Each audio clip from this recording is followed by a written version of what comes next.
प्रकरण एक अनहोनी की शुरुआत। वह घर हमेशा से वैसा ही था, खंडहर, उदास और एक अजीब सी गंध से भरा हुआ। गांव वाले उसे काला कोठरी कहते थे। किंवदंती थी कि उस घर की नींव में किसी ने अपने ही 3 बच्चों की बलि दे दी थी ताकि वह अमर हो सके। लेकिन अजय को इन बातों पर यकीन नहीं था। एक पत्रकार होने के नाते वह तथ्यों पर विश्वास करता था। इसलिए जब उसे एक रहस्यमय स्रोत से उस घर के बारे में कुछ चौंकाने वाले सबूत मिले, तो वह अकेले ही वहां पहुंच गया। शाम ढल रही थी। हवा में सनसनी थी।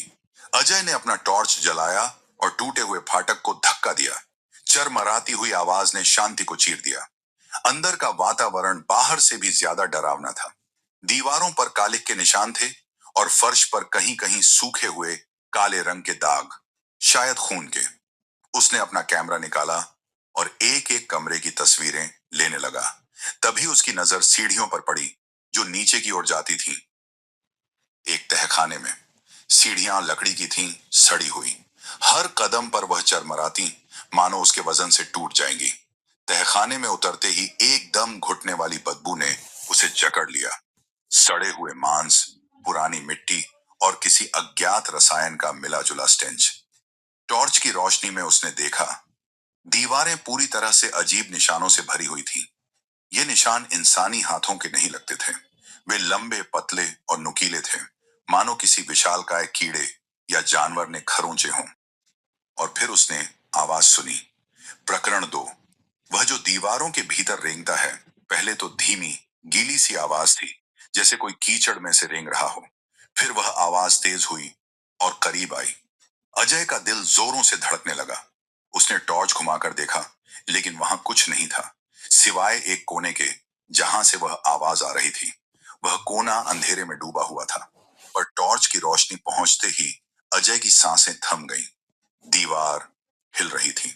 प्लास्टर और ईंटों का वह हिस्सा, जैसे कोई जीवित मांसपेशी हो, फड़क रहा था।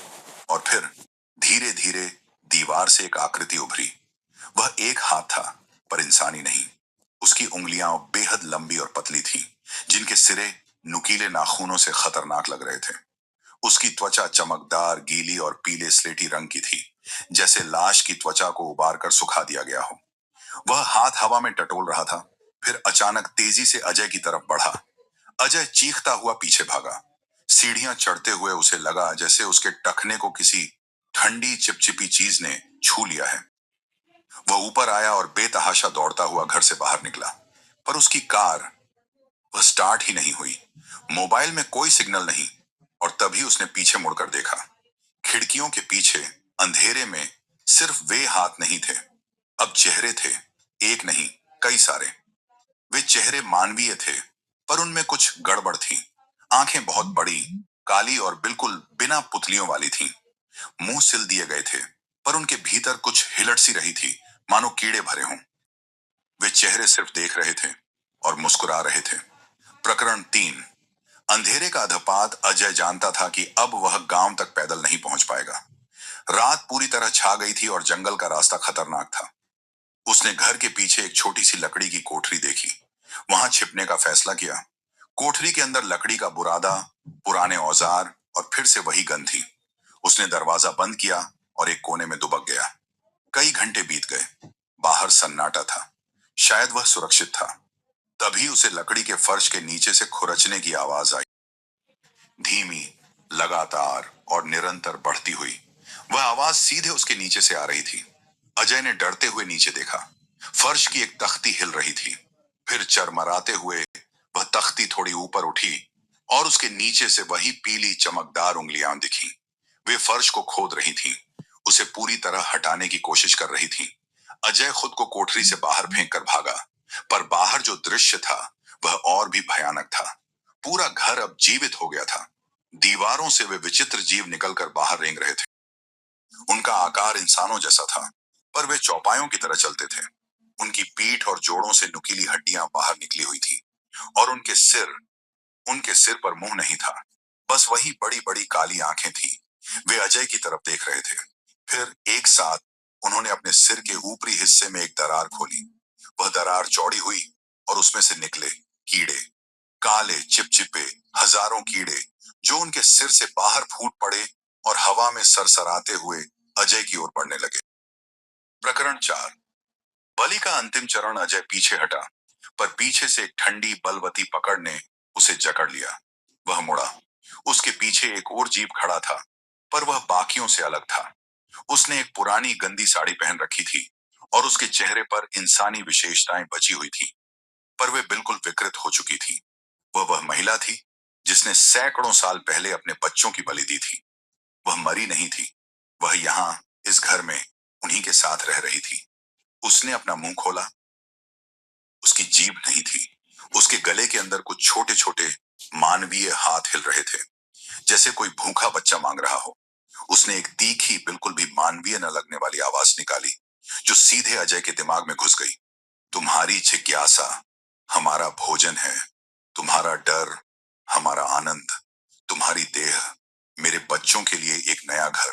उसने इशारा किया और वे सभी जीव अजय पर टूट पड़े। उन्होंने उसे जकड़ लिया। वह महिला करीब आई और उसके नुकीले नाखूनों वाली उंगली से अजय की आंख के ठीक नीचे गाल पर एक गहरा चीरा लगा दिया। दर्द से अजय की चीख निकल गई, पर आवाज उसके गले में ही अटक गई। फिर उस महिला ने अपनी एक लंबी उंगली अजय के कान में डाली और अंदर गुस्सा दी। अजय को लगा जैसे उसकी खोपड़ी के भीतर कुछ ठंडा और रेंगने वाला प्रवेश कर गया है। वह चीखना चाहता था, हिलना चाहता था, पर उसका शरीर अब उसके काबू में नहीं था। उसने महसूस किया कि वे जीव उसे उठाकर घर में ले जा रहे हैं, तहखाने की ओर। आखिरी बार उसने आसमान की ओर देखा। चांद लाल हो चुका था। प्रकरण 5। नया निवासी कई हफ्ते बाद गांव के कुछ बच्चे डर की हद पार करने की हिम्मत जुटाकर उस घर के पास से गुजरे। घर अब पहले जैसा खंडहर नहीं लगता था। उसकी खिड़कियां साफ थीं, दरवाजे पर एक नया ताला लटका था, और अगर कोई बहुत ही ध्यान से सुनता तो उसे रात के सन्नाटे में से एक आवाज सुनाई देती। लकड़ी के फर्श पर कोई चल रहा था, लेकिन सबसे डरावनी बात यह थी कि अब घर से हमेशा एक ही आवाज आती, एक पत्रकार की आवाज, बिल्कुल साफ, शांत और निर्देश देने वाली। वह आवाज रात भर रिकॉर्ड किए गए रेडियो बुलेटिन की तरह एक ही वाक्य को बार बार दोहराती रहती।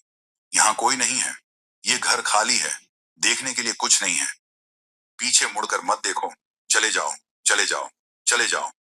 और अगर कोई उस आवाज की अवहेलना करता और खिड़की के पास जाकर झांकता तो उसे दिखाई देता। अंदर अंधेरे में एक आदमी बैठा था।